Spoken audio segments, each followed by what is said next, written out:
My Weirdest School, Book number 9. Miss Tracy is Spacey.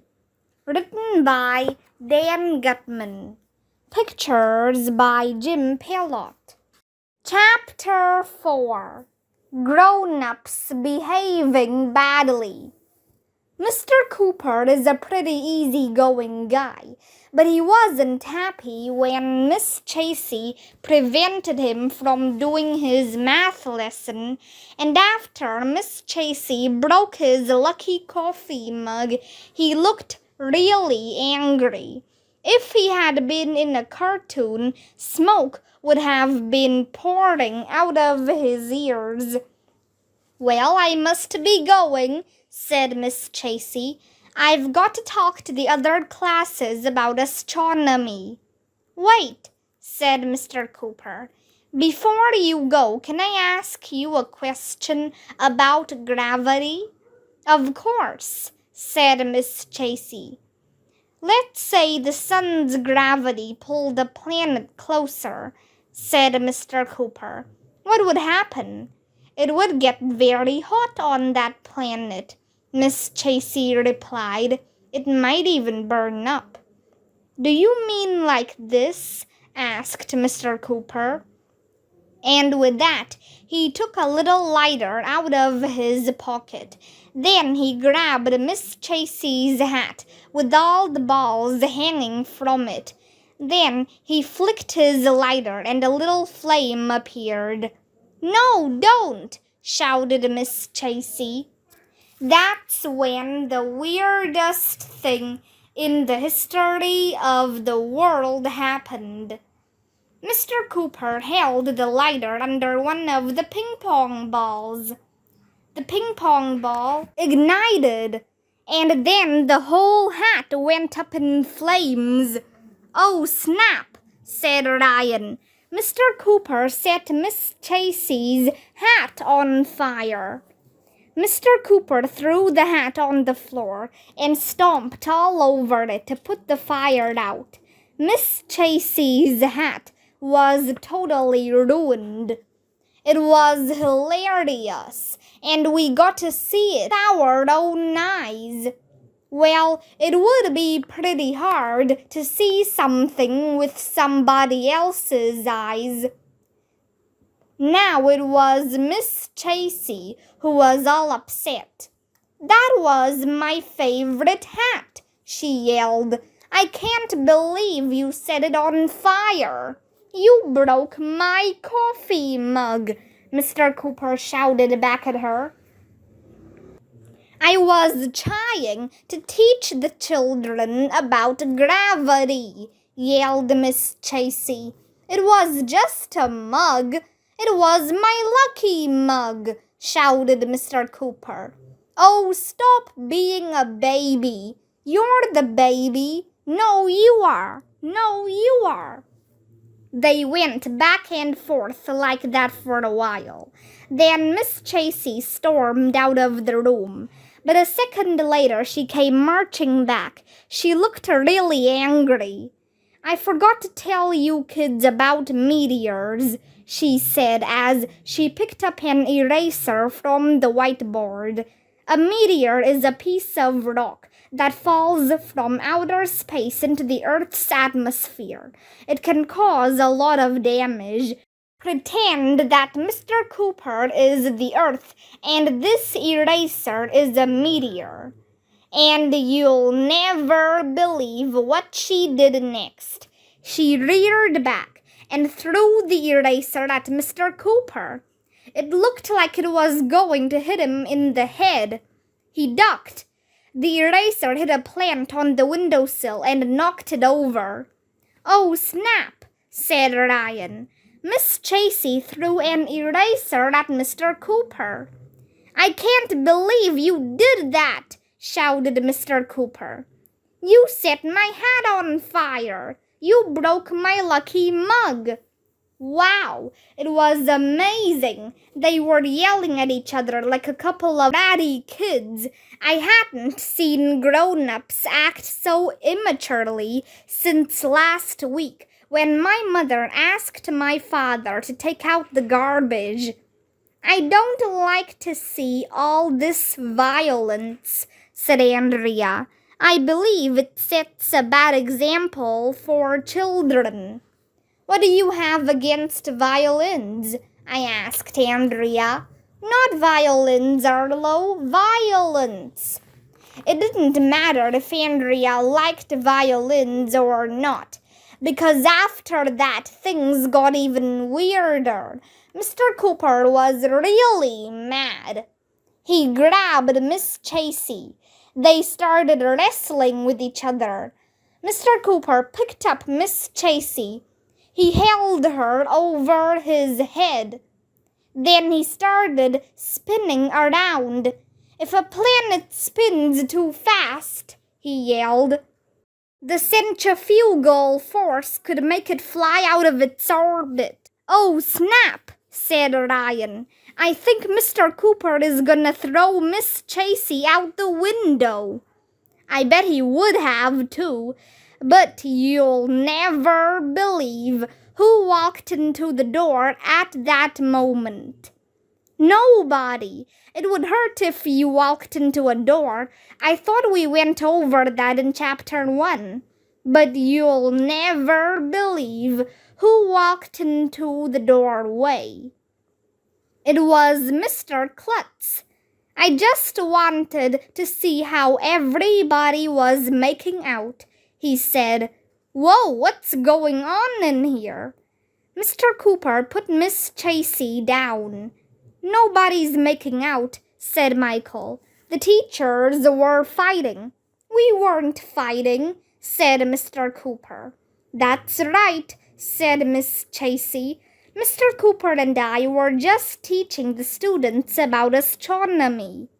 It sure looked like a fight to me. What's that burning smell? Asked Mr. Klutz. Mr. Cooper set Miss Tracy's hat on fire, said Andrea. She started it, shouted Mr. Cooper. I did not, yelled Miss Tracy. It looked like they were going to start fighting again. But Mr. Klutz stepped between them. Stop this right now, he hollered. It doesn't matter who started it. Miss Tracy, I'm so disappointed. You were supposed to help the students get more engaged. Ugh, gross, I said. We're too young to get engaged. Both of you, go to my office, shouted Mr. Klutz, and think about what you did. Mr. Cooper and Miss Tracy hung their heads and shuffled out of the room. That was weird. I never knew that astronomy could be so interesting. Chapter 5. The Secret Door. We were all sure that Mr. Cooper and Miss Tracy were going to get fired for fighting, but they weren't. Here's what happened. Right after dinner that night, my mom told me we had to run an errand. Where are we going? I asked. It's a surprise, Mom replied. So I got in the car and we drove 1,100,000 miles. And do you know where we ended up? At elementary school. I have to go to school at night? I asked my mom. That's not fair. This is going to be fun, AJ, my mom told me. Just go inside. I got out of the car. It was getting dark out. I climbed the steps to the front door. And guess who was waiting for me? Miss Tracy and Mr. Cooper. I guess they made up. What are you doing here? I asked. Shh, follow us, they whispered. Miss Tracy and Mr. Cooper led me down the hall. This is a secret door, Mr. Cooper whispered. Nobody knows about it. He opened the secret door and we went inside. Then we climbed the secret staircase. It was like we were secret agents. We kept climbing. Then we went through another secret doorway. And you'll never believe in 1,100 years where the secret doorway led. To the roof of the school. Not only that, but my whole class was up there. I had been on the roof one time before. That was when Andrea got hypnotized by our school counselor, Dr. Brad, and she went crazy. You can read about it in a book called Dr. Brad Has Gone Mad. What are you all doing up here? I asked. We're going to look at the stars, said Andrea. That made sense. I guess Miss Tracy was taking us up on the roof because it's closer to the sky, so we'd have a better view. That's the same reason why your nose gets sunburned when you lie on the beach, because it's closer to the sun than the rest of your face. I know lots of stuff like that, because I'm in the gifted and talented program. There were blankets, too, so we wouldn't have to lie on the roof, which is yucky. I found a spot next to Ryan and Alexia. Do you see anything? Asked Miss Tracy. I see the sky, said Andrea. Well, duh. Of course Andrea saw the sky. There was nothing else to see up there. What is Andrea's problem? Our eyes have to adjust to the dark, said Miss Tracy. Isn't it peaceful up here on the roof? Yes, said all the girls. No, said all the boys. Miss Tracy told us about the Milky Way. I always thought it was just a candy bar, but it turns out the Milky Way is the galaxy that our sun and solar system belong to. She said there were a trillion stars in the Milky Way and 100 billion planets. Wow, we all said, which is Mom upside down. Is that the Big Dipper? Asked Mr. Cooper, pointing at the sky. It certainly is, replied Miss Tracy. She said the Big Dipper is made up of 7 stars that form the shape of a dipper. Huh? What's a dipper? I never heard of a dipper. I didn't see any Big Dipper up there. I just saw a bunch of stars. I was going to ask what a dipper was, but I figured everybody else knew what a dipper was, and I didn't want anybody to know I didn't know. If we're lucky, we'll get to see a meteor shower, said Miss Tracy. Does anybody know what that is? That's when a meteor gets dirty and it has to take a shower, I said. And then it sprinkles a comet all over itself to clean off. Ryan and Michael were the only ones who laughed at my joke. Little Miss Know-It-All was going to tell everybody what a meteor shower was, but she never got the chance, because that's when the most amazing thing in the history of the world happened. Look, said Neil, a shooting star. It was cool watching the shooting star shoot across the sky. Actually, a shooting star is a piece of rock or even metal that falls from outer space into the Earth's atmosphere, said Miss Tracy. I'm scared, said Emily, who's scared of everything. What if a shooting star hits our school? Oh, it will burn up long before it could get to Earth, Emily, Miss Tracy assured her. There's nothing to worry about. I'm still scared. Sheesh, get a grip. We looked at the stars for a long time. Miss Tracy told us that they were millions of light years away. That's really far. Looking at the stars makes you think about stuff you never thought about before. Where do you think the universe ends? Asked Michael. It can't go on forever, can it? Asked Ryan. Nobody knows, said Neil. Do you think there's life out there? Asked Alexia.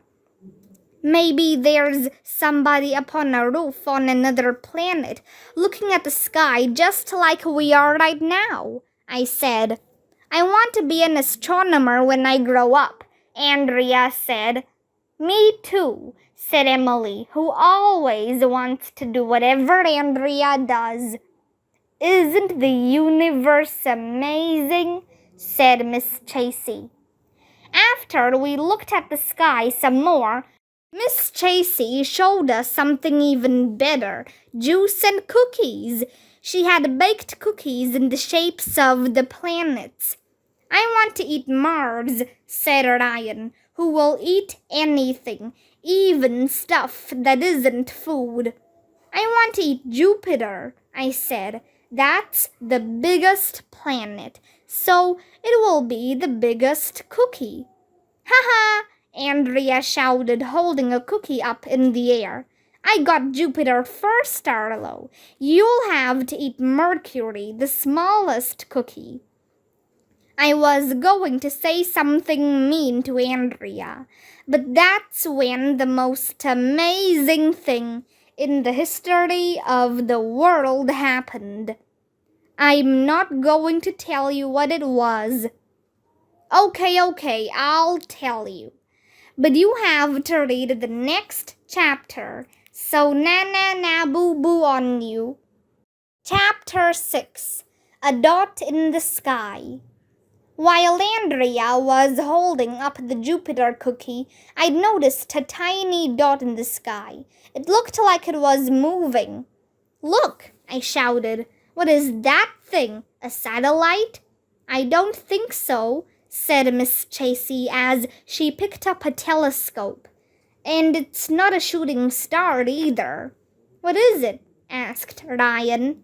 I really don't know, admitted Miss Tracy. Boy, if she doesn't know, nobody would know. Miss Tracy knows everything there is to know about astronomy. The dot in the sky looked like it was getting bigger. It's coming closer, shouted Ryan. I hear something too, said Alexia. It's like a buzzing sound. The dot in the sky kept getting bigger and bigger. It was silver, and there were flames shooting out the back of it. I think it's a spaceship, shouted Neil. Neil was right. It was a spaceship, and it was coming down right over our heads. I'm scared, said Emily. We were all scared. Run for your lives, shouted Neil. No, said Mr. Cooper. We must be strong. Everybody huddled together and watched. The spaceship hovered for a few seconds over our heads, and then it slowly landed on the other side of the roof. Maybe they're friendly, said Andrea, shivering with fear. Or maybe they're going to destroy the earth, I said. Shh, said Miss Tracy. Let's all be as quiet as possible. I can't look, whispered Emily.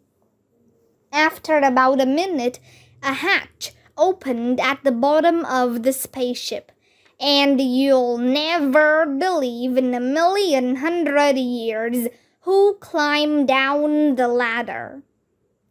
It was Mr. Granite, our old teacher. Mr. Granite, we all shouted as we ran over to hug him. I missed you, Mr. Granite said. We missed you too. It was great to see Mr. Granite again. We hugged for a long time. He said we had all grown up a lot since the last time he saw us. Why did you come back to Earth? I asked him.